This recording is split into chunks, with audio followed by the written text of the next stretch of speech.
রহস্য রোমাঞ্চ ঔপন্যাসিক জটায়ু ওরফে লালমোহন গাঙ্গুলি লেখা গল্প থেকে বম্বের ফিল্ম পরিচালক পুলক ঘোষালের তৈরি ছবি কলকাতার প্যারাডাইস সিনেমায় জুবিলি করার ঠিক ৩ দিন পরে বিকেলবেলা উৎকট সারেগামা হর্ন বাজিয়ে একটা second hand mark II ambassador গাড়ি আমাদের বাড়ির সামনে এসে দাঁড়াল। আমরা জানতাম যে লালমোহনবাবু একটা গাড়ি কেনার তাল করছেন, কিন্তু ঘটনাটা যে এত চট করে ঘটে যাবে সেটা ভাবিনি। অবশ্যই শুধু যে গাড়ি কেনা হয়েছে তা নয়, তার সঙ্গে একটি ড্রাইভারও রাখা হয়েছে, কারণ লালমোহনবাবু গাড়ি চালাতে জানেন না, এমনকি শেখার ইচ্ছেটাও নেই। একটাটা তিনি এতবার আমাদের বলেছেন যে শেষটায় একদিন ফেলুদাকে বাধ্য হয়ে জিজ্ঞেস করতে হল, কেন মশাই শিখবেন না কে? তাতে লালমোহনবাবু বললেন, বছর ৫ আগে নাকি এক বন্ধুর গাড়িতে শিখতে আরম্ভ করেছিলেন। 2 দিন শিখে 3rd দিনে একটা চমৎকার গল্পের প্লট মাথায় নিয়ে ফার্স্ট গিয়ার থেকে সেকেন্ড গিয়ারে যেতে গাড়িটা এমন হ্যাচকা মারলে যে প্লটের খেই বেমালুম হাওয়া। সে আফসোস আমার আজও যায়নি মশাই। সাদা শার্ট আর খাকি প্যান্ট পরা ড্রাইভার নেমে এসে দরজা খুলে দিতে লালমোহনবাবু একটা ছোট্ট লাফ দিয়ে রাস্তায় নামতে গিয়ে ধুতির কোঁচায় পা আটকে খানিকটা বেসামাল হলেও তার মুখ থেকে হাসিটা গেলান না। ফেলুদা কিন্তু গভীর। 3 জনে ঘরে এসে বসার পর সে মুখ খুলল, আপনার ওই বিটকেল হর্নটা পাল্টিয়ে সাধারণ সভ্য হর্ন না লাগানো পর্যন্ত রজনী সেন রোডে ও গাড়ির প্রবেশ নিষেধ। জটায়ু জিভা কাটলেন। আমি জানতুম ব্যাপারটা একটু রিস্কি হয়ে যাচ্ছে। যখন ডিমনস্ট্রেট করলে না, তখন লোভ সামালাতে পারলুম না। জাপানি জানেন তো, কান ফেকানি হাড় জ্বালানি, বলল ফেলুদা। আপনার উপর হিন্দি ফিল্মের প্রভাব এটা ঝটিতি পড়বে সেটা ভাবতে পারিনি, আর রংটাও ইকুয়ালি পীড়াদায়ক। মাদ্রাজি ফিল্ম মার্কা। লোমোহনবাবু কাতরভাবে হাত জোড় করলেন, দোহাই মিস্টার মিত্তির, হর্ন আমি কালই চেঞ্জ করছি, কিন্তু রংটা রাখতে দিন, গ্রিনটা বড় সুদিং। ফেলুদা হাল ছেড়ে দিয়ে চায়ের অর্ডার দিতে যাচ্ছিল। লালমোহনবাবু বাধা দিয়ে বললেন, ওটা এখন বাদ দিন, আগে চলুন, একবারটি চক্কর মেরে আসি। আপনাতে আর তপেশি বাবুকে না চড়ানো অবধি আমার ঠিক স্যাটিসফ্যাকশন হচ্ছে না। বলুন কোথায় যাবেন? ফেলুদা আপত্তি করল না, একটু ভেবে বলল, তোপসেকে একবার চার্নকের সমাধিটা দেখিয়ে আনবা ভাবছিলাম। চার্নক? Job Charnock? না। তবে চার্নক আরও আছে নাকি? আরও নিশ্চয়ই আছে, তবে কলকাতার প্রতিষ্ঠাতা চার্নক একজন, তাই তো? মানে তার নাম জব নয়, জব। জব হলো কাজ, চাকরি, আর জব হলো নাম। যে ভুলটা আর 5 জনে করে সেটা আপনি করবেন কেন? এখানে বলে রাখি, ফেলুদার লেএস নেশা হলো পুরনো কলকাতা। ফ্যান্সি লেনে একটা খুনের তদন্ত করতে গিয়ে ও যখন জানল যে ফ্যান্সি হচ্ছে আসলে ফাঁসি, আর ওই অঞ্চলেই 200 বছর আগে নন্দকুমারের ফাঁসি হয়েছিল, তখন থেকেই নেশাটা ধরে।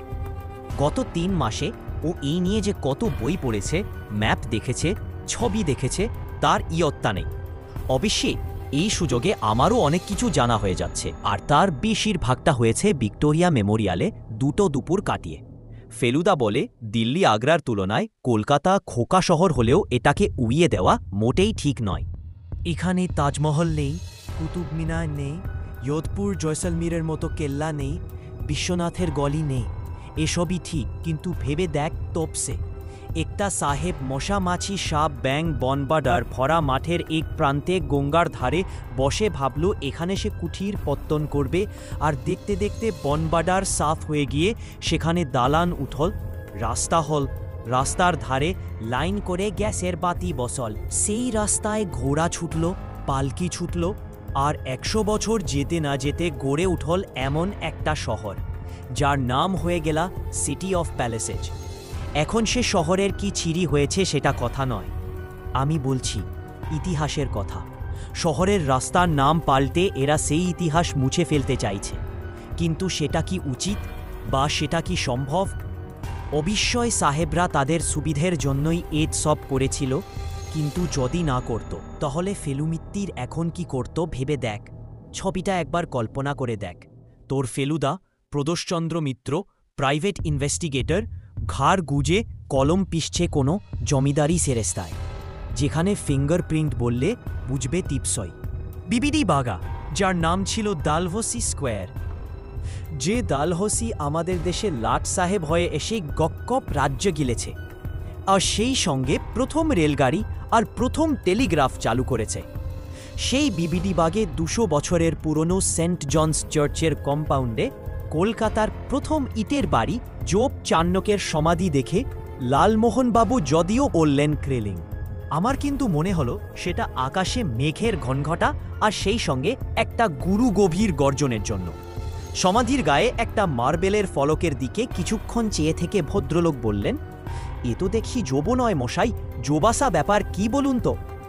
জোবুস হলো জোবের লাটিন সংস্করণ, বলল ফেলুদা। পুরো লেখাটাই লাটিনে, সেটা বুঝতে পারছেন না? লাটিন ফ্যাটিন জানি না মশাই। ইংরেজি নয়, এটা বুঝতেই পারছি। নামের ওপর DOM লেখা কেন? DOM হচ্ছে ডোমিনুস অমিনিয়াম ম্যাজিস্টার, অর্থাৎ ঈশ্বর সকলের কর্তা। আর তার নিচে যে কথাগুলো রয়েছে তার একটার প্রতি আপনার দৃষ্টি আকর্ষণ করি। মারমর, মর্মর সৌধ জানেন তো? সেই মর্মর আর এই মারমরে একই জিনিস, মার্বাল। আর আরও মজা হচ্ছে এই যে মর্মর কথাটা সংস্কৃত নয়, ফার্সি, অর্থাৎ সৌধ হলো সংস্কৃত। এইভাবে সংস্কৃত ফার্সি, সংস্কৃত আরবি আমরা দিব্যি জোড়া লাগিয়ে চালিয়ে দিই। যেমন শলা পরামর্শ, শল্লা হলো শলা অর্থাৎ পরামর্শ, ফার্সি কথা পরামর্শ সংস্কৃত। বা কাগজপত্র, কাগজ আরবি, পত্র সংস্কৃত। তারপর আবার ফেলুদার লেকচার শেষ হল না, কারণ কথা নেই, বার্তা নেই, উঠল এমন এক ধুলোর ঝড়। জটায়ু বললেন, এমন আমি আর কোনোদিন দেখিনি। আমরা পরিকিমারি করে লালমোহনবাবুর সবুজ অ্যাম্বাসেডারে গিয়ে উঠলাম, আর ড্রাইভার হরিপদবাবু গাড়ি চুটিয়ে দিলেন এসপ্ল্যানেডের দিকে। এই প্রথম দেখলাম ধুলোর জন্যে অকাটার থরি শহীদ মিনারটা আর দেখা যাচ্ছে না। হাওয়ার তেজ কত বুঝতে পারছি না, কারণ গাড়ির কাজ তুলে দেওয়া হয়েছে। তবে এটা দেখলাম যে চানাচুরোওয়ালারা যে সরু লম্বা বেতের মোড়ার মতো স্ট্যান্ডের উপর তাদের জিনিসপত্র রাখে, তারই একটা গড়ের মাঠের দিক থেকে শূন্য দিয়ে পাক খেতে খেতে উড়ে এসে আমাদের ঠিক সামনে একটা চলন্ত ডবল ডেকারের দোতলায় আচড়ে পড়ে পরীক্ষণে আবার ছাড়া পেয়ে কার্জন পার্কের দিকে উড়ে গেলা। পার্ক স্ট্রিটে কাছাকাছি এসে দেখি ট্রাম বন্ধ, কারণ একটা দেবদারু গাছ ভেঙে লাইনের উপর পড়েছে। ফেলুদার ইচ্ছে ছিল আমাদের পার্ক স্ট্রিটের পুরনো গোরস্থানটা দেখিয়ে নিয়ে যাবে, কিন্তু সেটা আর এই ঝড়ের জন্য হলো না। যদি এতাম তাহলে হয়তো একটা ঘটনা চোখের সামনে দেখতে পেতাম, যেটার বিষয় পরদিন সকালে কাগজে বেরোলো। 24শে জুনের এই প্রলয়ঙ্কর ঝড়ে wind velocity 155 kilometre per hour. South Park Street গোরস্থানে একটা গাছ ভেঙে পড়ে নরেন্দ্রনাথ বিশ্বাস নামে এক গ্রৌট ভদ্রলোককে গুরুতরভাবে জখম করে। তাকে হাসপাতালে নিয়ে যাওয়া হয়। অবশ্যই তিনি সন্ধ্যাবেলা এই আদ্যিকালের গোরস্থানে কি করছিলেন সে খবর কাগজে লেখেনি। পরদিন সকাল আর দুপুরের অর্ধেকটা বাদলার উপর দিয়েই গেল। ফেলুদা কে থেকে জানি একটা 1932 সালের ক্যালকাটা অ্যান্ড হাওড়ার ম্যাপ জোগাড় করেছে। দুপুরে খিচুড়ি আর ডিম ভাজা খেয়ে পান মুখে পুরে একটা চারমিনার ধরিয়ে ও ম্যাপটার ভাঁজ খুলল। সেটাকে মাটিতে বিছানোর জন্য টেবিল চেয়ার সব ঠেলে দেওয়ালের গায়ে লাগিয়ে দিয়ে মেজের মাঝখানে 6 ফুট বাই 6 ফুট জায়গা করতে হলো। ম্যাপের উপর হামাগুড়ি দিয়ে আমরা কলকাতার রাস্তাঘাট দেখছি। ফেলুদা বলছে, রাজনী সেন খুঁজিস না, এই অঞ্চলটা তখন জঙ্গল। এমন সময় জটায়ু এলেন। আজ আর ধুতি পাঞ্জাবি নয়, গাঢ় নীল টেরিকেটের প্যান্ট আর হলুদে বুশ শার্ট। ৭৬টা গাছ পড়েছে কালকের ঝড়ে, ঢুকেই ঘোষণা করলেন ভদ্রলোক। আর আপনার কথা রেখেছি মশাই, এখন আর হর্ন শুনলে হিন্দি ফিল্মের কথা মনে পড়বে না। আজ তারা নেই, তাই চা খেয়ে বেরোনো হলো। ৭৬টা গাছ পড়ার খবর কাগজে পড়ে বিশ্বাস হয়নি, কিন্তু পার্ক স্ট্রিট থেকে নিজের চোখে ১৯টা গাছ বা গাছের ডাল পড়ে থাকতে দেখলাম।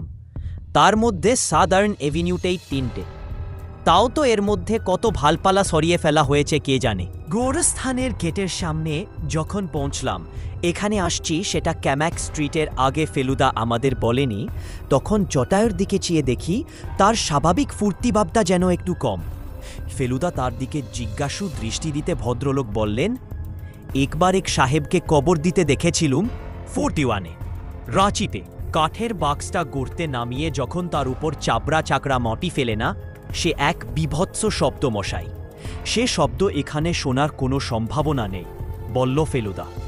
এই গোরস্থানে গত ৬০০ বছরে কোনো মৃত ব্যক্তিকে সমাধিস্থ করা হয়নি। গেট দিয়ে ঢুকতেই ডাইনে দারোয়ানের ভর। দিনের বেলা যে কেউ এ গোরস্থানে ঢুকতে পারে, তাই দারোয়ানের বোধহয় বিশেষ কোনো কাজ নেই। তবে হ্যাঁ, বলল ফেলুদা, একটা ব্যাপারে একটু নজর রাখতে হয়, যাতে সমাধির গা থেকে কেউ মার্বেলের ফলক খুলে না। নে, ভালো ইটালিয়ান মার্বেল বাজারে বিক্রি করলে বেশ ২ পয়সা আসে। দারোয়ান ঘর থেকে বেরিয়ে এল। দেখে বলে দিতে হয় না সে বিহারের লোক, খৈনিটা মনে হয়। সবেমাত্র পুড়েছে মুখে। কাল এখানে একজন বাঙালি বাবু জখম হয়েছেন, মাথায় গাছ পড়ে। হ্যাঁ বাবু, সে জায়গাটা দেখা যায়? উইও রাস্তা সে সিধা চলিয়ে যান, একদম এন্ড তক। বাইয়ে ঘুমলেই দেখতে পাবেন। অভি তক পড়া হয়ে পেড়। আমরা ৩ জন ঘাস গজিয়ে যাওয়া বান্ধানো রাস্তাটা দিয়ে এগিয়ে গেলাম। দুদিকে সমাধির সারি, তার এক একটা ১২-১৪ হাত উঁচু। ডাইনে কিছু দূরে একটা সমাধি প্রায় ৩ তলা বাড়ির সমান উঁচু।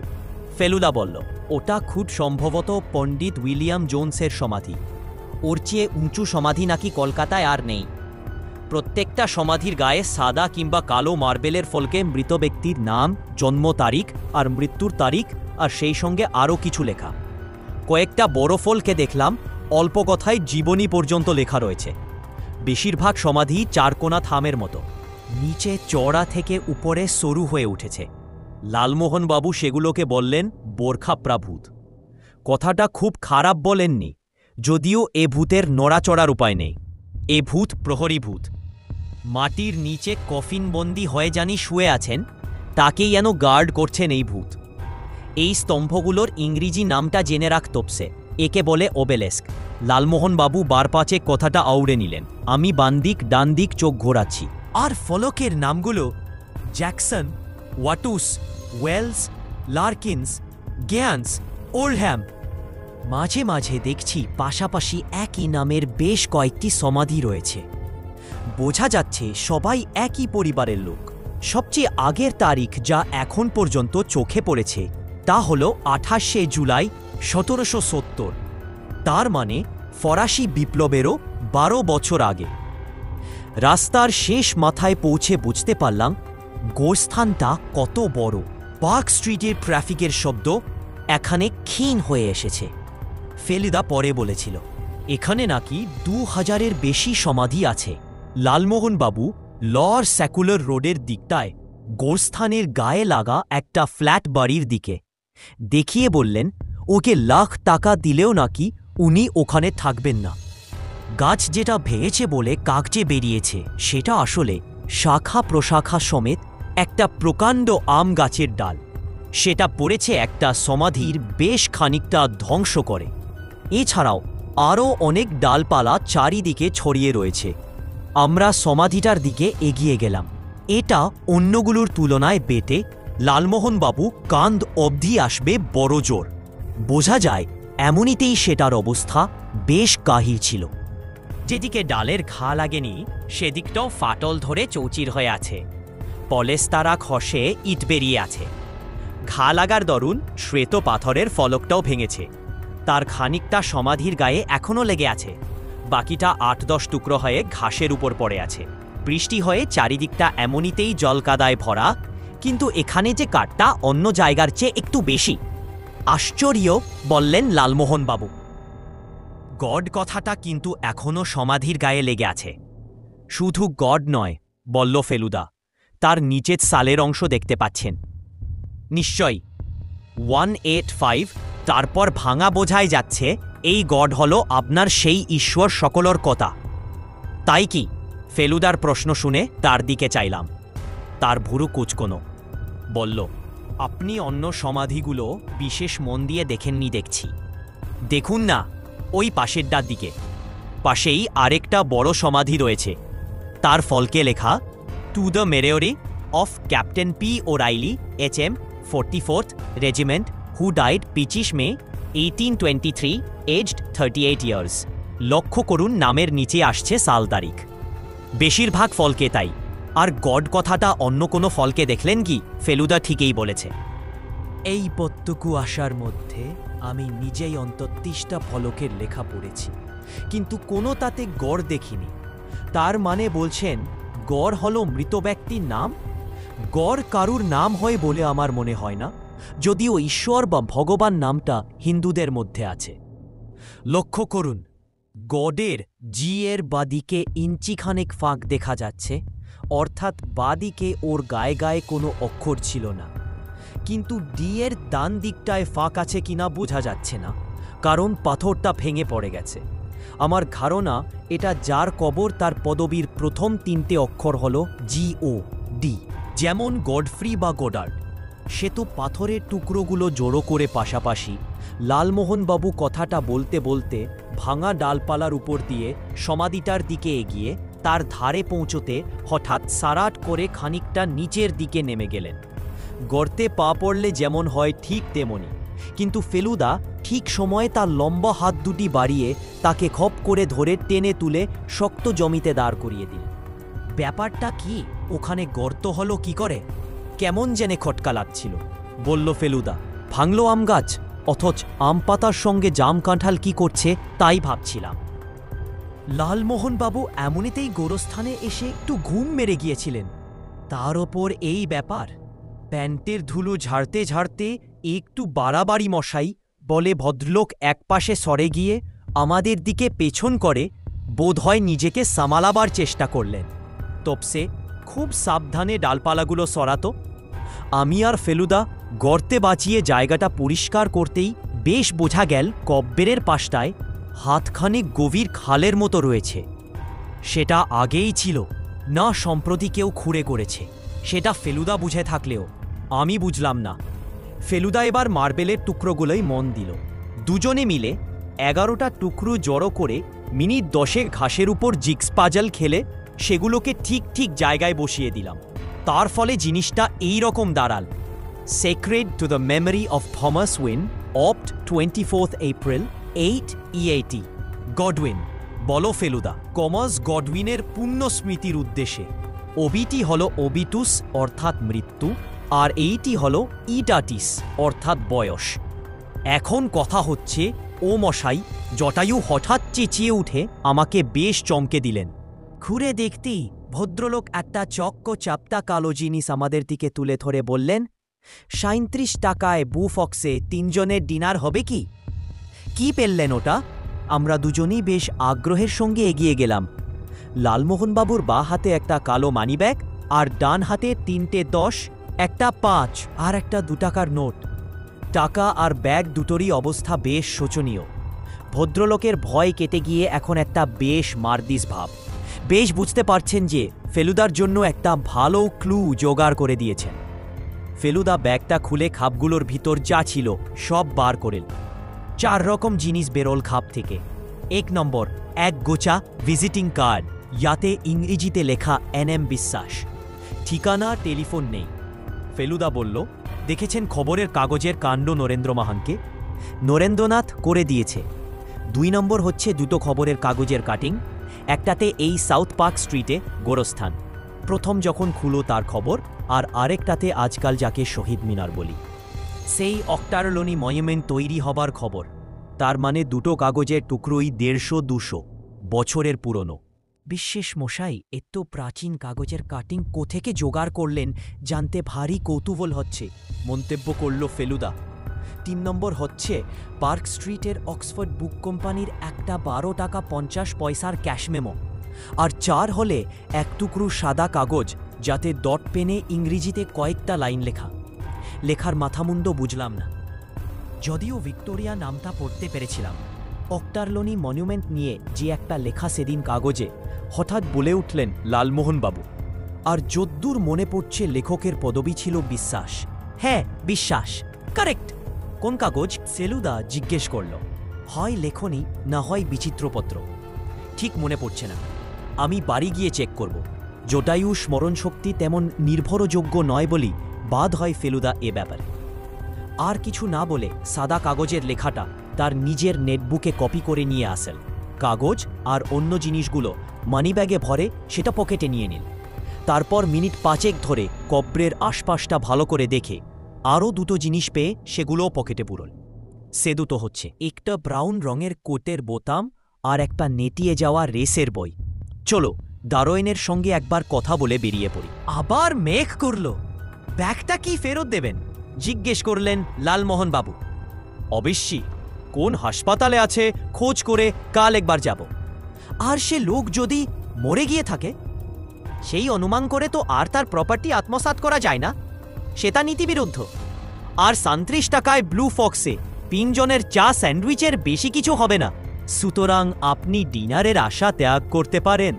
আমরা আবার উল্টা মুখে ঘুরে কবরের সারির মাঝাখানের পথ দিয়ে গেটের দিকে এগোতে লাগলাম।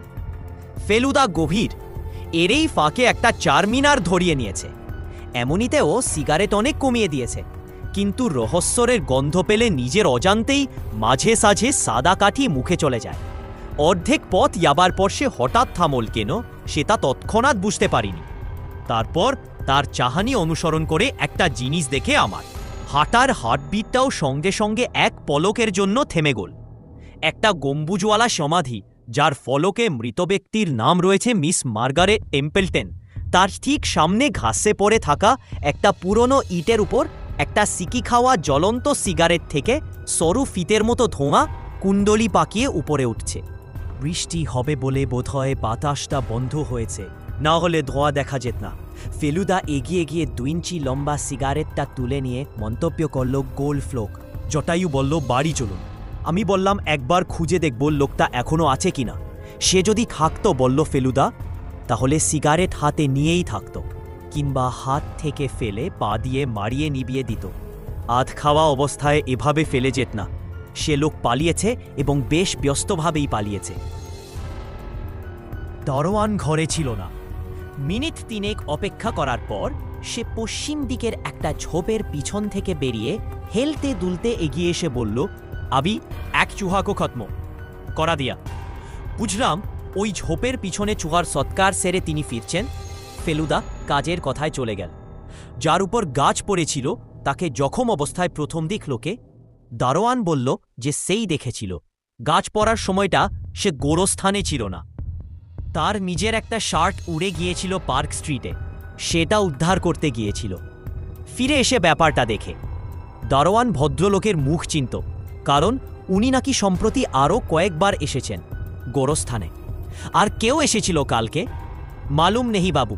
হাম যাবে দৌড়কে গিয়া, উস টাইম মে তো আর কই নেই থা। এইসব সমাধির পিছনে লুকিয়ে থাকতে পারে তো, এটা দারোয়ান অস্বীকার করল না। আমারও মনে হচ্ছিল যে এই গোরস্থানের চেয়ে ভালো লুকোচুরির জায়গা বোধহয় সারা কলকাতায় আর একটিও নেই।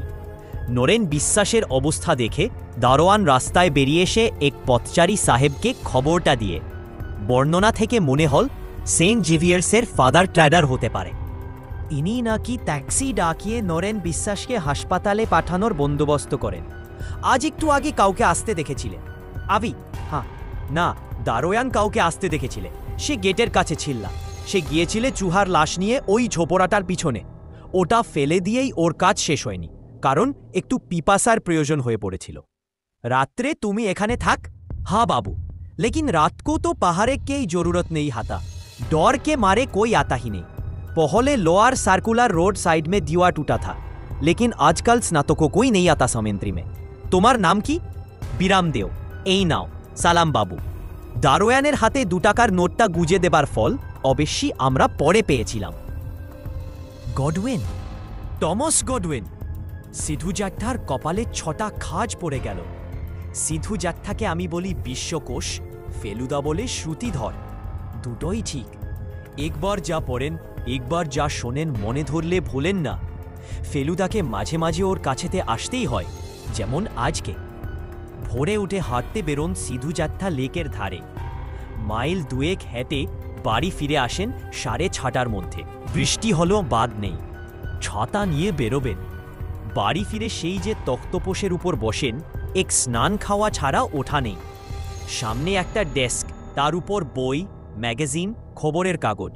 লেখেন না, চিঠিও না, ধোপার হিসেবও না, কিছু না, খালি পড়েন। টেলিফোন নেই। আমাদের সঙ্গে যোগাযোগ করার দরকার হলে চাকর জনার্দনকে দিয়ে বলে পাঠান। 10 মিনিটে সে খবর পৌঁছে যায়। বিয়ে করেননি, বউয়ের বদলে বই নিয়ে ঘর করেন। বলেন, আমার সংসার, আমার স্ত্রী, পুত্র, পরিবার, আমার doctor, master, sister, mother, father, সবই আমার বই। পুরনো কলকাতা সম্বন্ধে ফেলুদার উৎসাহের জন্য সিধু জাট্টাই কতকটা দায়ী। তবে সিধু জাট্টা শুধু কলকাতা না, সারা বিশ্বের ইতিহাস জানেন। দুধ ছাড়া চায় পর দুটো চুমুক দিয়ে সিধু জাট্টা গডউইন কথাটা আরও দুবার আওড়ালেন। তারপর বললেন, গডউইন নামটা ফস করে বললে প্রথমটা শেলের শ্বশুরের কথাই মনে হয়, কিন্তু ভারতবর্ষে এসেছে এমন একটা গডউইনও ছিল বটে। কোনো বছরে মারা গেছে বললে 1858, আমার জন্ম 1788। তাহলে এই গডউইন হতে পারে বটে। 48 বোধ হয়, কিংবা 49। ক্যালকাটা রিভিউতে একটা লেখা বেরিয়েছিল, টমাসের মেয়ে, নাম শার্লি। না, শার্লট গডউইন তার বাপ সম্বন্ধে লিখেছিল। মনে পড়েছে। ওরে বাস, সে তো এক তাজ্জব কাহিনী হে ফেলু। অবশ্য শেষ জীবনের কথা লেখেনি শার্লট, আর সেটা আমি জানিও না, কিন্তু গোড়ায় ভারতবর্ষে এসে তার কীর্তিকলাপ সে তো একেবারে গল্পের মতো। তুমি তো লখনৌ গেছে? ফেলুদা মাথা নেড়ে হ্যাঁ বলল। বাদশাহী আংটির ব্যাপারে প্রথম তার গোয়েন্দাগিরির তারাবাজি লখনৌতেই দেখিয়েছিল ফেলুদা। সাদত আলীর কথা জানি তো? জানি। সেই সাদত আলী তখন লখনৌয়ের নবাব, দিল্লির পিদিম তখন নিবু। যত রসনাই সব লখনৌয়ে। সাদত ইয়াং বয়সে কলকাতায় ছিল, সাহেবদের সঙ্গে মিশে ইংরেজি ভাষাটা একটু ভাষা শিখেছিল, আর শিখেছিল 16 আনা সাহেবিয়ানা। আসাফুদ্দৌল্লা মারা যাবার পর ওইজির আলী হল নবাব। সাদত আলী তখন কাশিতে। মন খারাপ, কারণ আশা ছিল আসফের পর সেই গান্দিতে বসবে। এদিকে ওয়েজির ছিল অকর্মর টেকি। ব্রিটিশরা তাকে বরদাস্ত করতে পারলে না। 4 মাসে তার নবাবি দিলে বরবাদ করে। মনে রেখো, অযোধ্যায় তখন কোম্পানির প্রতিপত্তি খুব। নবাবরা কোম্পানির কথায় উঠে বসে। ওয়েজিরকে হটিয়ে তারা সাদতিকে সিংহাসনে বসাল। সাদত খুশি হয়ে ব্রিটিশকে অর্ধেক অযোধ্যা দিয়ে দেন। সে সময়ে লখনৌয়ের অলিতে গলিতে সাহেব, নবাবের ফৌজে সাহেব অফিসার, সাহেব গোলন্দাজ, তাছাড়া সাহেব ব্যবসায়ী, সাহেব ডাক্তার, সাহেব পেস্টার, সাহেব নাপিত, সাহেব স্কুল মাস্টার, আবার কেউ আছে যারা এসেছে শুধু টাকার লোভে। নবাবের নেক নজরে পড়ে 2 পয়সা যদি কামাতে পারে। এই শেষ দলের মধ্যে পড়ে টমাস গডউইন। ইংল্যান্ডের চোকরা, সাসেক্স না সাফোক না সারি কোথায় তার বাড়ি ঠিক মনে নেই। সে দেশে বসে নবাবির গল্প শুনে এসে হাজির হল লখনৌতে। সুপুরুষ চেহারা, কথাবার্তা ভালো। রেসিডেন্ট চেরি সাহেবের মন ভিজিয়ে তার কাছ থেকে সুপারিশপত্র নিয়ে গিয়ে হাজির হল নবাবের দরবারে। সাদত জিজ্ঞেস করলে, তোমার গুণাপনা কি? টমাস শুনেছে নবাব বিলিতি খানা পছন্দ করে, রান্নার হাত ভালো ছিল চোকরার। বললে, আমি ভালো শেফ, তোমাকে ব্যান্ডে খাওয়াতে চাই। নবাব বললে, খাওয়াও। ব্যাস, গডউইন এমন রান্না রাঁধলে যে সাদত তক্ষুনি তাকে বাবুর্চিখানায় বাহাল করে নিলে। তারপর থেকে নবাব যেখানে যায় সেখানেই মুসলমান বাবুর্চির পাশে যায়। Thomas Godwin. লাট সাহেব শহরে এলে সাদত তাকে ব্রেকফাস্টে ডাকে সাহেব। খুশি হলে সাদতের মঙ্গল ভরসা। Thomas Godwin. আর নতুন কোনো ডিশ পছন্দ হলেই আসে বকশিস। নবাদি বকশিস জানো তো? 2-10 টাকা কি 2-4টে মোহর গুজে দেওয়া তো নয়। লখনৌয়ের নবাব, হাত ঝাড়লেই পর্বত। বুঝে দেখো গডউইনের পকেট কিভাবে ফুলে ফেপে উঠল। আর তাই যদি না হবে তো সে বাবুর্চিখানায় পড়ে থাকবে কেন? সেরকম লোকই সে নয়। বেরিয়ে এল নবাবের আওতা থেকে, চলে এল আমাদের এই কলকাতায়। এসেই বিয়ে করলে জিয়ান ম্যাডক বলে এক ম্যাম সাহেবকে, কোম্পানির ফৌজের এক ক্যাপ্টেনের মেয়ে। তার 3 মাসের মধ্যে এক রেস্টুরেন্ট খুললে খাস চৌরঙ্গিতে। তারপর যা হয় আর কি, সুদিন তো আর কারো চিরটাকাল থাকে না। গডউইনের ছিল জুয়ের নেশা। লক্ষণও থাকতে মুরগির লড়াই আর তিতিরের লড়াইয়ে বাজি ফেলে যেমন কামিয়েছে তেমনি খুইয়েছে। কলকাতায় এসে সে রোগ আবার মাথাচাড়া দিয়ে উঠল। এর বেশি আর তার মেয়ে কিছু লেখেনি। যদ্দূর মনে হয় টমাস গডউইন মারা যাবার কয়েক মাস পরে এ লেখাটা বেরোয়। সেক্ষেত্রে তার নিজের মেয়ের পক্ষে তার বাপের মন্দ দিকটা কি আর খুব ফলাও করে লেখা চলে? অন্তত সে যুগে যেত না নিশ্চয়। যাই হাক, এশিয়াটিক সোসাইটিতে গিয়ে তুমি লেখাটা পড়ে দেখতে পারে। আমি যা বললাম তার চেয়ে ন্যাচারালি আরও বেশি ডিটেল পাবে।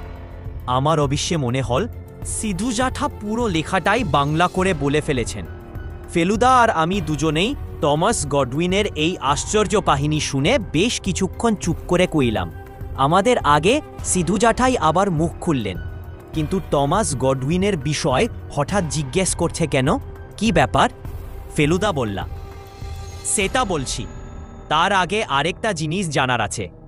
নরেন্দ্র বিশ্বাস বলে কারুর নাম শুনেছেন, যিনি পুরনো কলকাতা নিয়ে প্রবন্ধ লেখেন। কিসে লেখেন তা জানি না, কোনো অখ্যাত কাগজে লিখলে সে লেখা আমার চোখে পড়বে না। আজকাল আর ধরাবাঁধা কাগজের বাইরে আর কিছু পড়ি না। কিন্তু এ প্রশ্নেই বা কেন? ফেলুদা সংক্ষেপে কালকের ঘটনাটা বলে বলল, গাছ পড়ে যদি একটা লোক জখম হয়ে অজ্ঞান হয়, তাহলে তার মানিব্যাগটা 10 হাত দূরে ছিটকে পড়বে কেন? এখানেই খটকা। সিধু জাঠা একটু গভীর থেকে বললেন, কাল ঝড়ের গতিবেগ ছিল ঘন্টায় 90 মাইল। যদি বেরোয় যে ভদ্রলোকের মানিব্যাগটা শার্ট বা পাঞ্জাবির বুক পকেটে ছিল, তাহলে দৌড়ে বালাতে গিয়ে পকেট থেকে সে ব্যাগ ছিটকে পড়া কিছুই আশ্চর্য নয়। আর দৌড়ানোর অবস্থাতেই তার মাথায় গাছ পড়ে থাকতে পারে, তাহলে আর রহস্য কোথায়?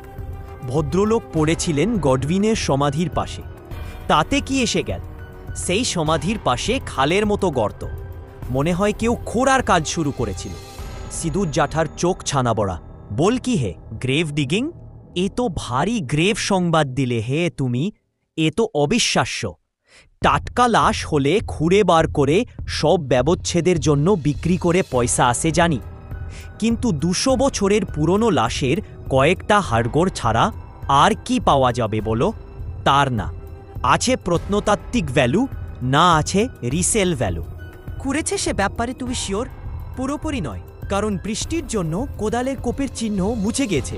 কিন্তু তবু সিধু জাঠা আবার একটু ভেবে মাথা নেড়ে বললেন, না হে ফেলু, আমার মনে হচ্ছে তুমি বুনা হাঁসের পেছনে ধাওয়া করছি।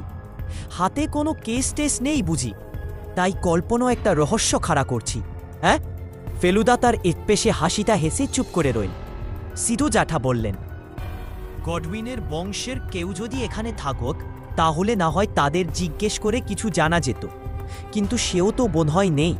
সব সাহেব পরিবারই তো আর বারোয়েল বা টাইটলার পরিবার নয়, যাদের কেউ না কেউ সেই ক্লাইভের আমল থেকে এই সেদি অবধি ইন্ডিয়াতে কাটিয়ে গেছে। এইবার ফেলুদা তার এতক্ষণের চাপা খবরটা দিয়ে দিল।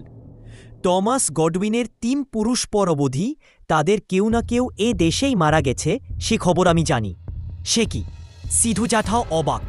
আসলে আজই সকালে এখানে আসার আগে আমরা লোয়ার সাকুলার রোডের গোরস্থানটা 1.5 ঘন্টা ধরে দেখে এসেছি। এটা পার্ক স্ট্রিট গোরস্থানের পরে তৈরি, আর এখনও ব্যবহার হয়। শার্লট গডউইনের সমাধি দেখেছি, বলল ফেলুদা।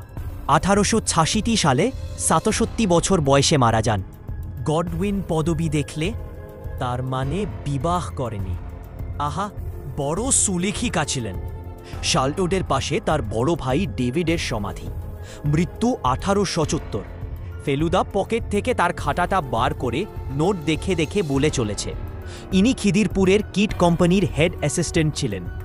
ডেভিডের পাশে তার ছেলে লেফটেন্যান্ট কর্নেল অ্যাভু গডউইন ও তার স্ত্রী এমা গডউইন। অ্যান্ডু মারা যান 1882-তে। অ্যাভু এমার পাশে তাদের ছেলে চার্লস, ইনি ডাক্তার ছিলেন। মৃত্যু 10 সাব্বাস, ধন্য তোমার অনুসন্ধিৎসা আর অধ্যবসায়। সিধু জাঠা সত্যিই খুশি হয়েছেন। এখন তোমার জানতে হবে বর্তমানে এদের কেউ জীবিত কিনা এবং কলকাতায় আছেন কিনা। টেলিফোন ডিরেক্টরিতে গডউইন নাম পেলে মাত্র একটি। ফোন করেছিলাম, এই পরিবারের সঙ্গে কোনো সম্পর্ক নেই, দেখো খোঁজ করে, হয়তো থাকতে পারে। অবশ্য তার হদিস কি করে পাবে তা জানি না। পেলে আর কিছু না, হাক গ্রেভ ডিগিং এর ব্যাপারটা আমার কাছে ভুয়ো বলেই মনে হয়। অন্তত টমাস গডউইনের মতো একটা ক্যালারফুল চরিত্র সম্বন্ধে হয়তো আরও কিছু তথ্য জোগাড় করতে পারে। গুড লোক। বাড়ি এসে দুপুর পর্যন্ত ধৈর্য ধরে তারপর ফেলুদাকে আর না জিজ্ঞেস করে পারলাম না, কাল যে নরেন বিশ্বাসের ব্যাগ থেকে একটা সাদা কাগজ বেরোল, তাতে কি লেখা ছিল? নোরেন বিশ্বাসের খাটাটা ফেলুদা বিকেলে ফেরত দিতে যাবে। সে খবর নিয়ে জেনেছে যে ভদ্রলোক পার্ক হসপিটালে আছেন। ফেলুদা তার খাটাটা খুলে আমার দিকে এগিয়ে দিল। যদি এর মানে বার করতে পারিস তাহলে বুঝবো নোবেল প্রাইজ তোর হাতের মুঠোয়। খাতার রুল টানা পাতায় লেখা রয়েছে BS 14 SNB for WG Victoria and PC 44 V Victoria's letters try MNOU GAA SWN। আমি মনে মনে বললাম নোবেল প্রাইজটা হসকে গেলে। তাও মুখে বললাম ভদ্রলোক কুইন ভিক্টোরিয়া সম্বন্ধে ইন্টারেস্টেড বলে মনে হচ্ছে, কিন্তু ভিক্টোরিয়া অ্যান্ড পিসিটা কি ঠিক বুঝতে পারছি না। পিসি বোধ হয় প্রিন্স কনসার্ট, তার মানে ভিক্টোরিয়ার স্বামী প্রিন্স অ্যালবার্ট। আর কিছুই বুঝতে পারছি না। কেন ফর মানে জন্য আর ট্রাই মানে চেষ্টা বুঝলি না। ফেলুদার মেজাজ দেখে বুঝলাম সেও বিশেষ কিছু বোঝেনি। সিধু জাঠার কথাটা যে আমারও মনে ধরেনি তা নয়। ফেলুদা সত্যিই হয়তো যেখানে রহস্য নেই সেখানে জোর করে রহস্য ঢোকাচ্ছে। কিন্তু তারপরে মনে পড়ে যাচ্ছে কালকের সেই জ্বলন্ত সিগারেটটা, আর সঙ্গে সঙ্গে পেটের ভিতরটা কেমন যেন খালি হয়ে যাচ্ছে। আমরা আছি জেনে কে পালাল গোরস্থান থেকে, আর বাদলা দিনে সন্ধে করে সে সেখানে গিয়েছিলই বা কেনে? আগে থেকেই ঠিক ছিল যে 4টের সময় আমরা নোরেন বিশ্বাসের ব্যাগ ফেরত দিতে যাব, আর লালমোহন বাবুই আমাদের এসে নিয়ে যাবেন। টাইম মাসিক বাড়ির সামনে গাড়ি থামার শব্দ পেলাম। ভদ্রলোক ঘরে ঢুকলেন হাতে একটা পত্রিকা নিয়ে। কি বলেছিলুম মশাই? এই দেখুন বিচিত্রপত্র, আর এই দেখুন নোরেন বিশ্বাসের লেখা। সঙ্গে একটা ছাবিও আছে মনুমেন্টের, যদিও ছাপেনি ভালো। কিন্তু এও তো দেখছি নরেন্দ্রনাথ বলছে, নরেন্দ্রমোহন তো নয়। তাহলে কি অন্য লোক নাকি? আমার মনে হয় ভিজিটিং কার্ডে গণ্ডগোল, বাজে প্রেসে ছাপানো। আর ভদ্রলোক হয়তো প্রুফও দেখেননি, কিন্তু ব্যাগের মধ্যে ওই কাটিং আর তারপর এই লেখা, ব্যাপারটা শেষ কাকতালীয় বলে উড়িয়ে দেওয়া যায় কি? ফেলুদা লেখাটায় চোখ বুলিয়ে পত্রিকাটা পাশের টেবিলের উপর ফেলে দিয়ে বলল, ভাষা মন্দ না, কবে নতুন কিছু নেই। এখন জানা দরকার এই লোকই গাছ পড়ে জখম হওয়া নোরেন বিশ্বাস কিনা। পার্ক হসপিটালের ডক্টর শিকদারকে বাবা বেশ ভালো করে চেনেন। আমাদের বাড়িতেও এসেছেন 2-1 বার, তাই ফেলুদার সঙ্গেও আলাপ। ফেলুদা কার্ড পাঠানোর মিনিট 5-এর মধ্যে আমাদের ডাক পড়ল। কি ব্যাপার, কোনো নতুন কেস টেস নাকি? ফেলুদা যেখানে যে কারণেই ইয়াক না কেন, চেনা লোক থাকলে তবে প্রশ্নটা শুনতেই হয়। ও হেসে বলল, আমি এসেছি এখানের এক পেশেন্টকে একটা জিনিস ফেরত দিতে। কোনো পেশেন্ট? মিস্টার বিশ্বাস, নোরেন বিশ্বাস। পরশু সে তো চলে গেছে, এই ঘন্টা 2-1 আগে। তার ভাই এসেছিল গাড়ি নিয়ে গেছে। কিন্তু কাগজে যে লিখল, কি লিখেছে? সিরিয়াস বলে লিখেছে তো। কাগজে ওরকম অনেক লেখে। আস্তে একটা গাছ মাথায় পড়লে কি আর সে লোক বাঁচে? তাই পড়েছে, জখমের চেয়ে শকটাই বেশি। ডান কবজিটায় চোট পেয়েছে, মাথায় কটা স্টিচ, ব্যাস এই তো। আপনি কি বলতে পারেন ইনি পুরনো কলকাতা নিয়ে? ইয়েস, ইনি। একটা লোক সন্ধেবেলা গোরস্থানে ঘোরাঘুরি করেছে, ন্যাচারালি কৌতূহল হয়। জিজ্ঞেস করতে বললেন পুরনো কলকাতা নিয়ে চর্চা করেছেন। তা আমি বললুম ভাল লাইন বেঁচেছেন, নতুন কলকাতাকে যতটা দূরে সরিয়ে রাখা যায় ততই ভাল। জখমটা স্বাভাবিক বলেই মনে হলো। এই পথে আসুন বাবা। এতক্ষণে একটা গোয়েন্দামা প্রশ্ন হয়েছে। ফেলুদা অপ্রস্তুত ভাবটা চাপতে পারলে না। আরও মশাই, গাছটা যে পড়েছে তাতে তো আর ভুল নেই, আর উনি সেখানেই ছিলেন। মোটেই না, বললেন। চোখের সামনে দেখলাম গাছটা ভাঙল, তার ডালপালা যে কতখানি ছড়িয়ে আছে সেটা তো আর আজ করা সম্ভব হয়নি। তবে হ্যাঁ, জ্ঞান হবার পরে উইল কথাটা 2-3 বার উচ্চারণ করেছিলেন। এতে যদি কোনো রহস্য থাকে তো জানি না, মনে তো হয় না, কারণ উইলের উল্লেখ ওই একবারই, আর করেননি। ভদ্রলোকের পুরো নামটা আপনার জানা আছে? কেনে? কাগজেই তো বেরিয়েছিল, নরেন্দ্রনাথ বিশ্বাস। আর একটা প্রশ্ন, বিরক্ত করছি কিছু মনে করবেন না। ওনার পোশাকটা মনে আছে? বিলক্ষণ। শার্ট আর প্যান্ট, রঙও মনে আছে, সাদা শার্ট আর বিস্কিটের রঙের প্যান্ট। গ্ল্যাক্সোনা cream cracker. হ্যাঁ হ্যাঁ, ফেলুদা ডক্টর শিকদারের কাছে নোরেন বিশ্বাসের ঠিকানা নিয়ে নিয়েছিল। আমরা নার্সিংহোম থেকে শটান চলে গেলাম নিউ আলিপুরে। ভারী ঝামেলা নিউ আলিপুরে ঠিকানা খুঁজে বার করা, কিন্তু জটায়ুর ড্রাইভার মশাইটি দেখলাম। কলকাতার রাস্তাঘাট ভালি চেনেন। বাড়ি বার করতে 3 মিনিটের বেশি ঘুরতে হয়নি। দোতলা বাড়ি দেখে মনে হয় 15 থেকে 20 বছরের মধ্যে বয়স। গেটের সামনে রাস্তার উপর একটা কালো অ্যাম্বাসাডর দাঁড়িয়ে আছে, আর গেটের গায়ে দুটো নাম, এন বিশ্বাস ও জি বিশ্বাস। বেল টিপতে একজন চাকর এসে দরজা খুলে দিল। নরেনবাবু আছেন কি? ফেলুদা প্রশ্ন করল। তার তো অসুখ, দেখা করতে পারবেন না? একটু দরকার ছিল। কাকে চাই? প্রশ্নটা চাকরর পিছন দিক দিয়ে একজন 40-45 বছরের ভদ্রলোক এগিয়ে এসেছেন। ফর্সা রং, চোখ সামান্য কটা, দাড়ি গোফ কামানো, পাজামার উপর বোস শার্ট, তার উপর একটা মটকার চাদর জড়ানে। ফেলুদা বলল, নরেন বিশ্বাস মশাইয়ের একটা জিনিস তাকে ফেরত দিতে চাই। ওর মানি ব্যাগ পকেট থেকে পড়ে গোসল পার্ক স্ট্রিট গোরস্থানে। তাই বুঝি? আমি ওর ভাই। আপনার ভিতরে আসুন। দাদা বিছানায়, এখনও ব্যান্ডেজ বাঁধা, কথা বলছেন। তবে এরকম অ্যাক্সিডেন্টই একটা বড় রকম এতো। দোতলায় জামার সিঁড়ির পিছন দিকে একটা বেডরুম, তাতেই নরেনবাবু শুয়ে আছেন।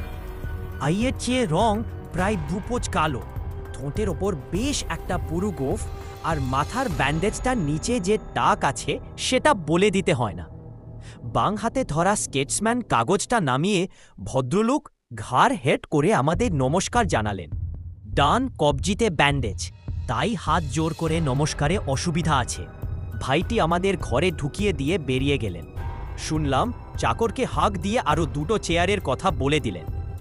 এ ঘরে রয়েছে একটি মাত্র চেয়ার, খাটের পাশে ডেস্কের সামনে। ফেলুদা মানি ব্যাগটা বার করে এগিয়ে দিল। ও হা হা, অনেক ধন্যবাদ। আপনি আবার কষ্ট আর কি। ফেলুদা বিনয়ভূষণ খাটানা চক্রে ওখানে গিয়ে পড়েছিলাম। আমার এই বন্ধুটি কুড়িয়ে পেলেন তাই। নরেনবাবু এক হাতে মানিব্যাগের খাপগুলো ফাঁক করে তার ভিতরে একবার চোখ বুলিয়ে ফেলুদার দিকে জিজ্ঞাসু দৃষ্টিতে চাইলেন। গোরস্থানে? আমিও আপনাকে ঠিক ওই প্রশ্নই করতে যাচ্ছিলাম।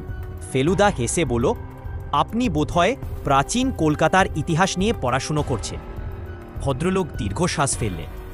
করছিলাম তো বটেই, কিন্তু যা ঘা খেলাম। মনে হয় পবনদেব চাইছেন না আমি এ নিয়ে বেশি ঘাঁটাঘাঁটি করি। বিচিত্রপত্র কাগজে যে লেখাটা, ওটা আমারই। মনিউমেন্ট তো আমারই। আরও লিখেছি দু একটা এখানে সেখানে। চাকরি করতাম, গত বছর রিটায়ার করেছি। কিছু তো একটা করতে হবে। ছাত্র ছিলাম ইতিহাসের, ছেলেবেলা থেকেই ওদিকে তাই ঝোঁক। কলেজে থাকতে বাদবাজার থেকে হেঁটে দমদম যাই ক্লাইভ সাহেবের বাড়ি দেখতে।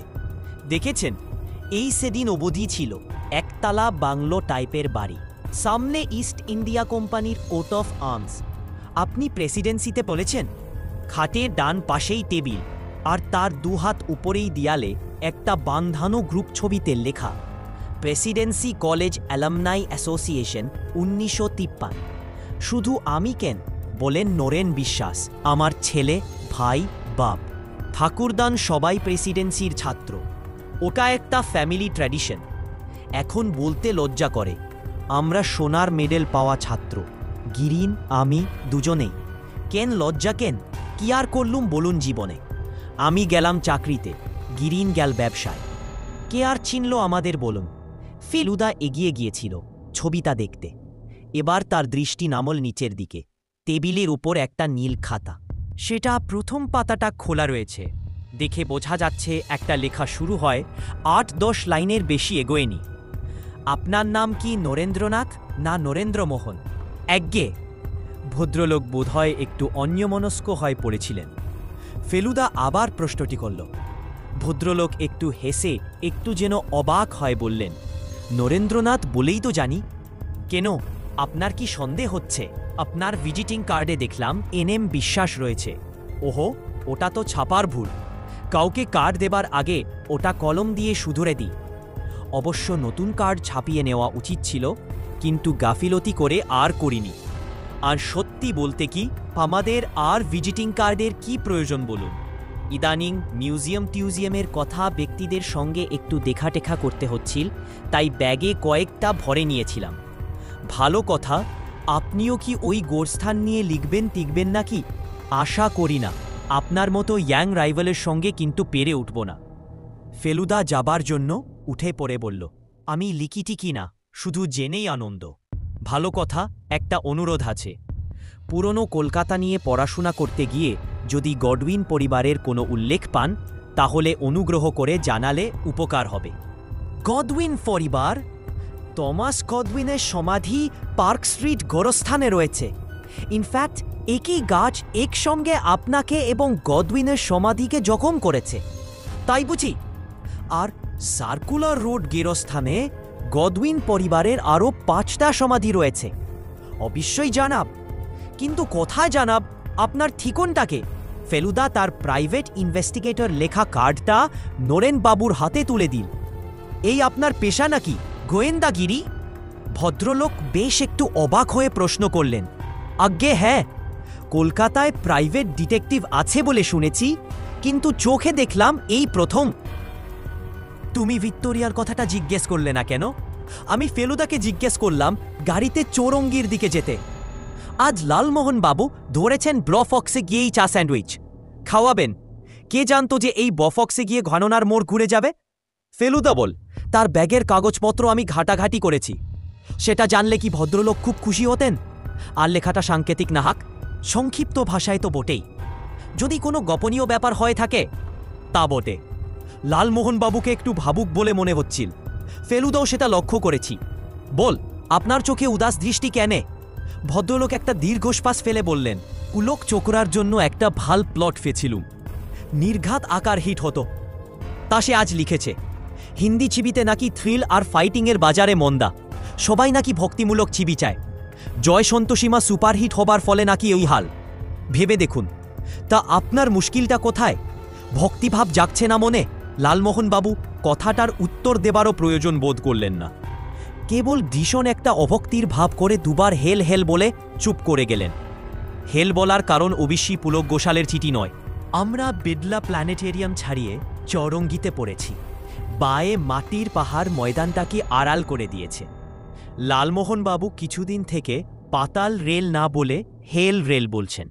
গাড়ি ক্রমাগত গাড়ায় পড়েছে আর লালমোহন বাবু শিউরে শিউরে উঠছেন। বললেন, স্ক্রিপন যত্তা খারাপ ভাবছেন তত্তা নয়। চলুন রেড রোড দিয়ে, দেখবেন গাড়ির কোনো দোষ নেই। তাও তো এখন রাস্তা পাকা। বললেন ফেলুদা, 200 বছর আগে এ রাস্তা ছিল গেয়ে কাঁচা। কল্পনা করে দেখুন, তখন তো আর অ্যাম্বাসেডর চলত না, আর এতে ভিড়ও ছিল না। ভিড় ছিল তবে সে মানুষের নয়, হারগিলের। হারগিলে 4.5 ফুট লম্বা পাখি। রাস্তায় ময়লা খুঁড়তে খুঁড়তে খেতা এখন যেমন গকছেন কাক চড়ু, তখন ছিল হারগিলে। গঙ্গার জলে মরা ভেসে যেত, তার উপর চেপে দিব্যি নৌসফর করত। জঙ্গলি জায়গা ছিল বলুন, বিভৎস ভয়াবহ। তারই মধ্যে ছিল লাটের বাড়ি, সেন্ট জনস চার্চ, পার্ক স্ট্রিটের গোরস্থান, থিয়েটার রোডের থিয়েটার, আর আরাও কত সাহেব সুবাদের বাড়ি। এই অঞ্চলটাকে বলতো হায়েট টাউন। এদিকে নেটিভদের নোপাত্তা, আর উত্তর কলকাতা ছিল ব্ল্যাক টাউন। গায়ের রক্ত গরম হয়ে যাচ্ছে মশাই। পার্ক স্ট্রিটে এসে মোড় ঘুরে ব্লু ফক্সের আগেই ফেলুদা গাড়ি থামাতে বলল। একবার বইয়ের দোকানে ঢু মারতে হবে। অক্সফোর্ড বুক কোম্পানি সম্পর্কে লালমোহন বাবুর কোনো উৎসাহ নেই, কারণ এখানে রহস্য রোমাঞ্চে সিরিজের বই বিক্রি হয় না। বললেন, আমাদের কলেজ স্ট্রিট আর বালিগঞ্জের ব্ল্যাক বুক শপ বেঁচে থাকুক। ফেলুদা দোকানে ঢুকে এদিক ওদিক ঘুরে একটা কাউন্টারের সামনে গিয়ে দাঁড়াল। সামনে থরে ফরে সাজানো রয়েছে নীল আর লাল খাতা, ফাইল, ডায়েরি, এনগেজমেন্ট প্যান। একটা নীল খাতা হাতে তুলে দামটা দেখে নিল। 12.50। ঠিক এরকম খাতা ছিল নরেন বিশ্বাসের টেবিলে। ইয়েস, দোকানের একজন লোক এগিয়ে এসেছে ফেলুদার দিকে। কুইন ভিক্টোরিয়ার কোনো চিঠির কালেকশন আছে আপনাদের এখানে? Queen Victoria? নো স্যার, তবে আপনি প্রকাশকের নাম বলতে পারলে আমরা আনিয়ে দিতে পারি। যদি ম্যাকমিলান বা অক্সফোর্ড ইউনিভার্সিটি হয় তাহলে ওদের কলকাতার অফিসে খোঁজ করে দেখতে পারি। ফেলুদা কি যেন ভাবল, তারপর বলল, ঠিক আছে, আমি খোঁজ করে আপনাদের জানাবো। আমরা পার্ক স্ট্রিটে বেরিয়ে এলাম। গাড়িটা এগিয়ে ব্লু ফক্সের সামনে গিয়ে দাঁড়িয়েছে। আমরা হেঁটে এগোতে লাগলাম। একটু দাঁড়া। ফেলুদা পকেট থেকে তার খাতাটা বার করেছে। ভিড়ের মধ্যে হাঁটতে হাঁটতে পড়া যায় না। কয়েক সেকেন্ড খাতায় চোখ বুলিয়েই ফেলুদা আবার হাঁটতে শুরু করলো। কিছু পেলে? আমি জিজ্ঞেস করলাম। জবাবে, আগে ব্লু ফক্সে গিয়ে বসি। রেস্টুরেন্টে বসে জানা গেল ব্লু ফক্স নামটা ভালো লাগে বলেই লালমোহন বাবু আমাদের এখানে এনেছেন। নিজে এর আগে কখনো আসেননি, এমনকি পার্ক স্ট্রিটের কোনো রেস্টুরেন্টেই আসেননি। থাকি সেই গোড়পাড়ে, পাবলিশার কলেজ স্ট্রিট পাড়ায়। এ তল্লাতে খেতে আসার মকই বা কোথায়, আর দরকারই বাকি। চা আর স্যান্ডউইচ অর্ডার দেবার পর ফেলুদা খাতাটা আবার বার করে টেবিলের উপর রাখল। তারপর সেই পাতাটা খুলে বলল, প্রথম লাইনটা এখনও রহস্যবৃত, দ্বিতীয়টা কবজ করে ফেলেছি। এগুলো সব বিদেশি প্রকাশকের নাম। কোনগুলো জিজ্ঞেস করলাম আমি। MM, OU, গাস আর WN হল যথাক্রমে Macmillan, Oxford University Press, George Allen and Unwin, Sidgwick and Jackson, Weidenfeld and Nicolson. বাপ রে বাপ, বললেন জটায়ু, আপনার জিহ্বার জয় হাক। এতগুলো ইংরেজি নাম হোঁচট না খেয়ে এক ধরসে আউড়ে গেলেন। কি করে মশাই? বোঝাই যাচ্ছে ভদ্রলোক এইসব পাবলিশারদের চিঠি লিখতেন বা লিখছেন ভিক্টোরিয়ার চিঠির সংকলন সম্বন্ধে খোঁজ করে। অথচ মজা এই যে এত না করে ব্রিটিশ কাউন্সিল বা ন্যাশনাল লাইব্রেরিতে গিয়ে ভিক্টোরিয়ার চিঠি পড়ে আসা ঢের সহজ ছিল। এজেন মাথার পিছন দিক দিয়ে হাত ঘুরিয়ে নাক দেখানে মন্তব্য করলেন জটায়ু। ফেলুদা খাতাটা পকেটে পুরে স্যান্ডউইচের জায়গা করে দিয়ে একটা 4 মিনার ধরাল। লালমোহন বাবু টেবিলের উপর তাল ঠুকে একটা বিলিতি ধাঁচের সুরের এক লাইন গুনগুন করে বললেন, চলুন কোথাও বেরিয়ে পড়ি শহরের বাইরে। বাইরে গেলেই দেখেছি আপনার কেসও জোটে, আমার গল্প জোটে। কোথায় যাওয়া যায় বলুন তো? বেশ রুক্ষ জায়গা হওয়া চাই, সমতল শস্য শ্যামলা আয়েসি ভেতে মিনমিনে পরিবেশ হলে চলবে না। বেশ একটা স্যান্ডউইচের প্লেট এসে পড়ায় আর কথা এগোল না। আমাদের 3 জনেরই খিদে পেয়েছিল বেশ জবর। একসঙ্গে দুজোড়া স্যান্ডউইচে একটা বিশাল কামড় দিয়ে 3 বার চোয়াল খেলেই লালমোহনবাবু কেনে জানি থমকে গেলেন। তারপর গোল গোল চোখ করে 2 বার পরপর ঈশ্বরেরে জয়, ঈশ্বরেরে জয় বললেন, যার ফলে মুখ থেকে কয়েকটা রুটির টুকরো ছিটকে বেরিয়ে টেবিলের ওপর পড়ল। ব্যাপারটা হলে এই, আমি আর পেলুদা রাস্তার দিকে মুখ করে বসেছিলাম, আর লালমোহন বাবুর মুখ ছিল রেস্টুরেন্টের পিছন দিকটায়। ঘরের শেষ মাথায় একটা নিচু প্ল্যাটফর্ম, দেখেই বোঝা যায়। সেখানে রাত্রে বাজনা বাজে। সেখানে একটা সাইনবোর্ড দেখেই জটায়ুর এই দশা। তাতে রয়েছে এই বাজনার দলের নাম, আর নামের ঠিক তলায় লেখা গিটার ক্রিস গডউইন। ফেলুদা হাত থেকে স্যান্ডউইচ নামিয়ে একটা বেয়ারাকে তুড়ি দিয়ে কাছে রাখল। এখানে ডিনারের সময় বাজনা বাজে? হ্যাঁ বাবু, বাজতা হ্যাঁ। তোমাদের ম্যানেজারের সঙ্গে একটু কথা বলতে পারি? ক্রিস গডউইনের ঠিকানা জোগাড় করাই ফেলুদার উদ্দেশ্য, আর তার জন্য একটা জুৎসই অজুহাতও রেডি করে রেখেছিল। ম্যানেজার আসতে বলল। বালিগঞ্জ পার্কের মিস্টার মানুষ খানির বাড়িতে বিয়ের জন্য একটা ভালো বাজিয়ে গ্রুপ চাই। আপনাদের এখানের দলটার খুব নাম শুনেছি। তারা কি বিয়েতে ভাড়া খাটবে? ওয়াই নট, এটাই তো তাদের পেশা। ওই যে গডউইন নামটা দেখছি, ওই বোধ হয় লিডার। ওর ঠিকানাটা যদি। ম্যানেজার একটা স্লিপে ঠিকানাটা লিখে ফেলুদাকে এনে দিলেন। দেখলাম লেখা আছে 1400 রিপন লেন। অন্য দিন হলে গল্প তল্প করে চা স্যান্ডউইচ খেতে যতটা সময় লাগত, আজ অবশ্যই তার চেয়ে অনেক কম লাগলো। ফেলুদার খিদে মিটে গেছে, সে একটার বেশি খেল না। লালমোহনবাবু অসম্ভব স্পিডে আর এনার্জির সঙ্গে ফেলুদার 2টো আর নিজের 3টা খেয়ে ফেলে বললেন, পয়সা যখন পুরো দে তখন খাবার ফেলা যায় কেনে মশাই। 14/1 রিপন লেনের বাইরেটা দেখে মনটা দমে যাওয়া স্বাভাবিক, কারণ সাদত আলীর নবাবির কথা এখনো ভুলতে পারিনি। কিন্তু ফেলুদা বলল, এতে আশ্চর্য হবার কিছু নেই। 4-5 পুরুষের ব্যবধানে একটা পরিবার যে কোথা থেকে কোথায় নামতে পারে তার কোনো লিমিট নেই।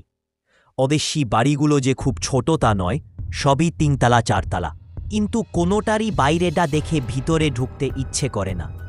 লালমোহনবাবু বললেন যে বোঝাই যাচ্ছে এর প্রত্যেকটাই হানাবাড়ি। যাই হাক, ঢোকার আগে পাশেই একটা পান বিড়িওয়ালাকে ফেলুদা জিজ্ঞেস করে নিল, ইয়ে কোঠি মে গডউইন সাহাব বলকে কই রেহতা হ্যাঁ? গুডিন সাহাব जो बाजा बाजात है, সে ছাড়া আরও আছে নাকি? বুঢ়ট হ আলা ভি হ্যাঁ, মার্কিস সাহাব, মার্কিস গুডিন। কোনো তলায় থাকেন সাহেব? 2 তলা। 3 তলানে আরকিস সাহাব। আরকিস মার্কিস 2 ভাই নাকি বাবা? প্রশ্ন করলেন লালমোহনবাবু। नहीं बाबू, आर्किस साहब, मार्किस साहब, गुडिन साहब। 2 तल्ला में मार्किस साहब, 3 तल्ला में। ফেলুদা আর্কিস মার্কিসের ঝামেলা ছেড়ে ইতিমধ্যে 14/1-এ ঢুকে পড়েছে। আমারও দুশ্মা বলে তার পিছন পিছন ঢুকলাম। যা ভেবেছিলাম তাই। ভিতরে বাইরে কোনো তফাৎ নেই। জুন মাসের দিন বড় বলে এই 7:30টার সময়ও বাইরে আলো রয়েছে, কিন্তু ভিতরে সিনির কাছটায় একেবারে মিশমিশে অন্ধকার। ফেলুদার একটা অদ্ভুত ক্ষমতা আছে, হয়তো ওর চোখটাই ওইভাবে তৈরি। অন্ধকারে সাধারণ লোকের চেয়ে ও অনেক বেশি দেখতে পায়। ওর তরতরিয়ে সিনিরি ওঠা দেখে লালমোহন বাবু রেলিংটাকে খামচে ধরে কোনো রকমে উঠতে উঠতে বললেন, ক্যাট বার্গলার হয় জানতু মশাই, ক্যাট গোয়েন্দা এই প্রথম দেখলুম। 2 তলা থমথমে। একটা ক্ষীণ বাজনার শব্দ শোনা যাচ্ছে, বোধ হয় কোনো রেডিও থেকে আসছে। সিনির মুখে একটা দরজা, তার পিছনে বারান্দা। তাতে আলো না জ্বলল, বাইরেটা খোলা বলে খানিকটা দিনের আলো এসে পড়ে বারান্দার ভাঙা কাচের টুকরো বসানো। মেঝেটাকে বুঝিয়ে দিচ্ছে। আমাদের বায়ের দরজা দিয়ে যে ঘরটা দেখা যাচ্ছে তাতে কেউ নেই, কারণ বাতি জ্বলছে না। ভিতরে বারান্দার বাঁ দিকে একটা ঘর আছে, বুঝতে পারছি, কারণ সেই ঘর থেকে এক চিলতে আলো এসে বারান্দার একটা কোণে পড়েছে। একটা কালো বেড়াল সেই আলোয় কুণ্ডলি পাকিয়ে বসে এক দৃষ্টি আমাদের দেখছে। 3 তলা থেকে পুরুষের গলার শব্দ পাচ্ছি মাঝে মাঝে। একবার যেন একটা ঘং ঘঙে কাশির শব্দ পেলাম। বাড়ি চলুন, বললেন জটায়ু। এ হলো রিপন লেনের গোরস্থান। ফেলুদা বারান্দার দরজার দিকে এগিয়ে গেল। কেই হ্যাঁ, কয়েক সেকেন্ডে কোনো শব্দ নেই। তারপর উত্তর এল, কোন হ্যাঁ? ফেলুদা ইতস্তত করছে। এমন সময় আবার কথা এল, এবার বেশ কড়া স্বরে, আন্দার আইয়ে, আই কান্ট কাম আউট। ভেতরে যাবেন না বাড়ি যাবেন? ফেলুদা লালমোহনবাবুর প্রশ্ন অগ্রাহ্য করে চৌকাট পেরিয়ে এগিয়ে গেল। ও গুড়ি, আবরা ল্যাজ একে বেঁকে এগোলাম দুজনে পিছন পিছন। কামিন, হুকুমেল বায়ে ঘরের ভিতর থেকে। 3 জনে ঢুকলাম ভিতরে। একটা মাঝারি সাইজের বৈঠকখানা, দরজার উল্টো দিকে একটা সোফা, তার কাপড়ের ঢাকনির 3 জায়গায় ফুটা দিয়ে নারকোলের ছোবড়া বেরিয়েছে। সোফার সামনে একটা শ্বেত পাথরের টেবিল, ব্যয়ে একটা কালো প্রাচীন বুককেস, এখানে শ্বেত পাথরের টেবিল, তাতে গোটা 15 প্রাচীন বই। বুককেসের মাথায় একটা পিতলের ফুলদানিতে ধুলো জমা প্লাস্টিকের ফুল, সে ফুলের রং বোঝে কার সাধ্যি। দেয়ালে একটা বাঁধানো ছবি, সেটা ঘোড়াও হতে পারে, রেলগাড়িও হতে পারে, এ তো ধুলো জমেছে তার কাছে। যে ফিলিপস রেডিওটা সোফার পাশের টেবিলের উপর রাখা রয়েছে, সেন্টার মডেল নির্ঘাত ফেলুদার জন্মেরও আগের। আশ্চর্য এই যে সেটা এখনও চলে, কারণ সেটা থেকেই গানের শব্দ আসছিল। এখন একটা শিরাবার করা ফ্যাকাসে হাত নব ঘুরিয়ে গানটা বন্ধ করে দিল। যার হাত, তিনি সোফার এক কোণে একটা কুশন কোলে নিয়ে বা পাটা একটা মোড়ার উপর তুলে দিয়ে বসে মিটমিট করে আমাদের দিকে চাইছেন। এর শরীরে যে সাহেবের রক্ত আছে সেটা চামড়ার রং থেকে বোঝা যায়, আর চুলের যেটুকু পাকা নয় তার রং কটা। চোখটা যে কীরকম সেটা বুঝতে পারছি না, কারণ ছাদ থেকে ঝোলানো যে বাতিটা ঝুলছে সেটার পাওয়ার 25-এর বেশি নয়। আমি গাইতে ভুগছি, তাই চলাফেরা করতে পারি না। ইংরেজিতে বললেন সাহেব, I have done take the help of my servant. সে সুয়রটা আবার ফাঁক পেলেই সিটকায়। ফেলুদা এবার পরিচয়ের ব্যাপারটা সেরে নিল। ভদ্রলোক, আমরা আসতে বিরক্ত হলেও সেটা এখনও প্রকাশ করেননি। ফেলুদা কাজের কথায় চলে গেল। আমি শুধু একটা খবর জানতে এসেছি। আপনি কি টমাস গডউইনের বংশধর, যিনি 19বিংশ শতাব্দীর প্রথম দিকে ভারতবর্ষে এসেছিলেন? সাহেব মাথাটা আর একটু তুললেন। এবারে বুঝলাম তার চোখের রং ঘোলাটে নীল। কিছুক্ষণ এক দৃষ্টে ফেলুদার দিকে চেয়ে থেকে বললেন, new how the hell did you know about my great grandfather? তাহলে আমার অনুমান ঠিক? শুধু তাই নয়, আমার কাছে এমন একটা জিনিস আছে যেটা খোদ টমাস গডউইনের সম্পত্তি।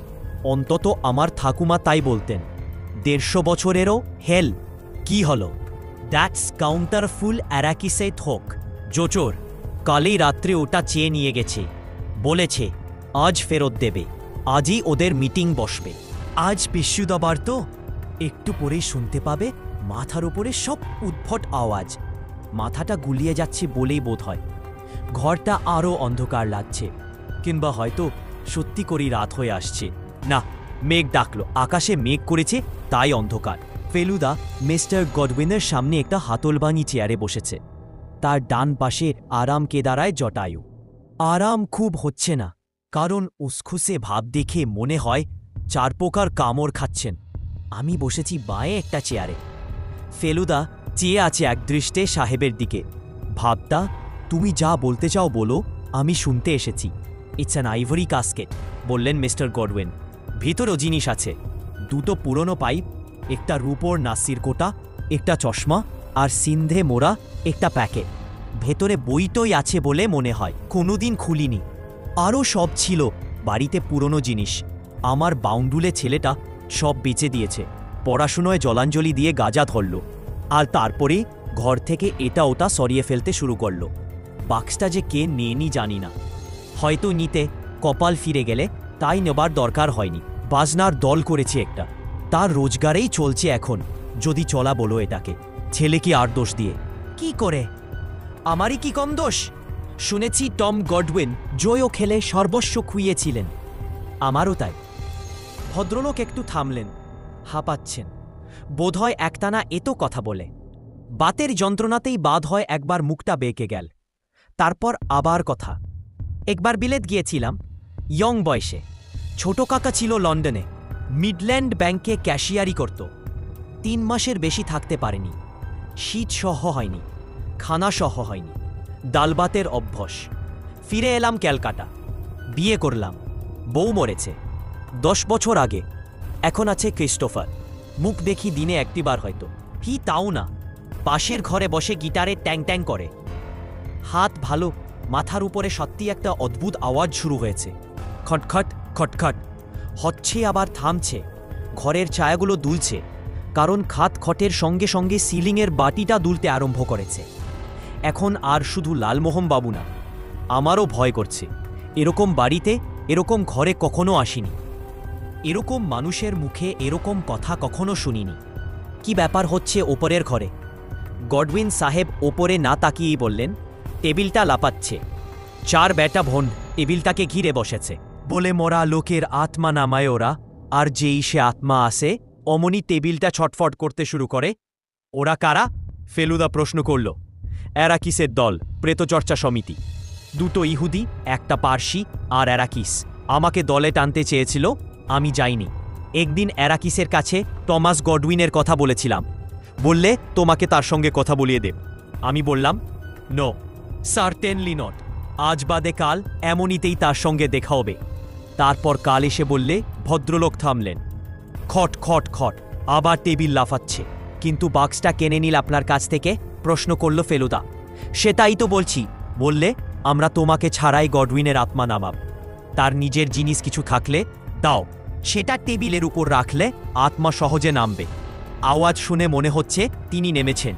খট খট খট আবার টেবিল লাফাল। ব্যাপারটা কি অন্ধকারে হয়? ফেলুদা জিজ্ঞেস করল। সব বুঝরু কি তো অন্ধকারে হয়। গডউইনের গলাস্বরে বিদ্রুপ। একবার উপরে যাওয়া যায়? লালমোহনবাবু প্রশ্নটা শুনেই চেয়ারের হাতল খামচে তার আপত্তি জানিয়ে দিয়েছিলেন। গডউইন সাহেবের উত্তরে তিনি অনেকটা আশ্বস্ত হলেন। ও ঘরে তামায় ঢুকতে দেবে না, বললেন mister Godwin. For members only. ওর চাকরে পাহারা দে। তবে কেউ যদি কারুর আত্মা নামাতে চায় ওদের সাহায্যে, তো সে আলাদা কথা। আগাম 20 টাকা, আত্মা নামলে আরও 100। আইসি। ফেলুদা উঠে পড়ল। আচ্ছা মিস্টার গডউইন, অনেক ধন্যবাদ। আপনাকে বিরক্ত করে গেলাম, কিছু মনে করবেন না। Good night. গডউইন সাহেবের শীর্ণ হাত আবার রেডিওর দিকে চলে গেল। ল্যান্ডিংয়ে এসে ফেলুদা যেটা করো সেটা আমাকে হকচাকিয়ে দিল। লালমোহনবাবুর যে কি দশা হলো সেটা অন্ধকারে বুঝতে পারলাম না। ফেলুদা নিচে না গিয়ে সটান 3 তলায় রওনা দিল। আপ ডাউন গুলিয়ে ফেললেন নাকি? ব্যস্তভাবে প্রশ্ন করলেন জটায়ু। উত্তর এলো, চলে আসুন, ঘাবড়াবেন না। উপরে উঠেই সামনে লুঙ্গি পরা দারোয়ান। আপ কিসকো মানতে হ্যাঁ? আমি শুধু তোমার প্রয়োজন মেটাতে এসেছি ভাই। ফেলুদা অ্যারাকিস সাহেবের দারোয়ানের দিকে একটা 5 টাকার নোট এগিয়ে দিয়েছে। লোকটা থাতমত। ফেলুদা তার কানের কাছে মুখ নিয়ে বলল, তোমার মনিব যে ঘরে বসেছেন সেটা এখন 4 দিক থেকে বন্ধ কিনা সেটা আগে বলো। ওষুধ ধরেছে বোধহয়। চাকর বলল কারান্দার দিক থেকে বন্ধ, কিন্তু শোবার ঘর দিয়ে দরজা আছে ঢোকার, সেটা খোলা। তোমার কোনো চিন্তা নেই, কিছু করতে হবে না, শুধু একবারটি শোবার ঘরটা দেখিয়ে দাও, নইলে বিপদ হবে। আমরা পুলিশের লোক, ইনি দারোগা। লালমোহনবাবু পায়ের বুড়ো আঙুলে দাঁড়িয়ে হাইটটা ঝাট করে 2 ইঞ্চি বাড়িয়ে নিলেন। এ ল্যান্ডিংয়ে বাতি আছে। ফেলুদা নোটটা আর একটু এগিয়ে একেবারে দরওয়ানের হাতের তেলোতে ঠেকিয়ে দিল। তেলোটা আপনা থেকেই নোটের উপর মুঠো হয়ে গেল। আইয়ে লেকিন টেকিন ছাড়ো ভাই, তোমার মনিবের বন্ধুদের একজনের উপর পুলিশের সন্দেহ, তাই যাওয়া দরকার। তোমার সাহেবের বা তোমার কিচ্ছু হবে না। আইয়ে, শোবার ঘর অন্ধকার, আর তার একটা খোলা দরজার ওদিকে যে ঘর, সেও অন্ধকার। আমরা 3 জনে সেই দরজাটার দিকে এগিয়ে গেলাম। প্ল্যানচেটের ঘর থেকে এখন কোনো শব্দ নেই, তবে একটু আগে পরপর 3 বার টেবিলের পায়ের শব্দ পেয়েছি। বুঝতে পারছি ভূত নামানোর ক্লাবের সদস্যরা সব দম বন্ধ করে টমাস গডউইনের আত্মার জন্য অপেক্ষা করছেন। লালমোহনবাবু এতে জোরে আর এতে দ্রুত নিঃশ্বাস ফেলছেন যে ভয় হচ্ছে তাতেই পাশের ঘরের সবাই আমাদের অস্তিত্ব টের পেয়ে যাবে। ফেলুদা ইতিমধ্যে বোধহয় দরজার আরও কাছে এগিয়ে গেছে। কোথেকে যেন কেরোসিন তেলের গন্ধ আসছে। একবার শুনলাম একটা বেড়াল মেয়াও করল, বোধহয় দোতলার সেই কালো হুলুটা। টমাস গডউইন, গোঙানির মতো স্বরে নামটা 2 বার উচ্চারিত হলো। বুঝলাম এইভাবেই এরা আত্মাকে ডাকে। Are you with us? কোনো সাড়া নেই, কোনো শব্দ নেই। প্রায় আধ মিনিট হয়ে গেল। তারপর আবার সেই কাতর প্রশ্ন, Thomas Godwin, are you with us? Yes. আমার ডান পাশেও পায়ে ঠক ঠক করে কাঁপছে। টেবিলের নয়, মানুষের, লালমোহন বাবুর হাঁটু। Yes, I have come, I am here বললেও মনে হয় বহু দূর থেকে আসছে গলার স্বরটা। প্ল্যানচেটের দল আবার প্রশ্ন করল, তুমি কি সুখে আছ, শান্তিতে আছ? উত্তর এল, নো। কি দুঃখ তোমার? প্রায় আধ মিনিট সব চুপ। তারপর আবার প্রশ্ন করল অ্যারাকিসের দল, কি দুঃখ তোমার? I want my casket. এরপরে একসঙ্গে কতগুলো অদ্ভুত ব্যাপার। কাশের ঘর থেকে এক ভয়াবহ চিৎকার, আতঙ্কের শেষ অবস্থায় যেটা হয়। আর পরমুহূর্তে আমার হাতে একটা হ্যাচকা টান, আর কানের কাছে ফিসফিস, চলে আয় টোপসে। আরাকিসের চাকর আমাদের 3 জনকে ছুটে বেরোতে দেখে যেন আরও হতভম্ব হয়, কিছুই করল না।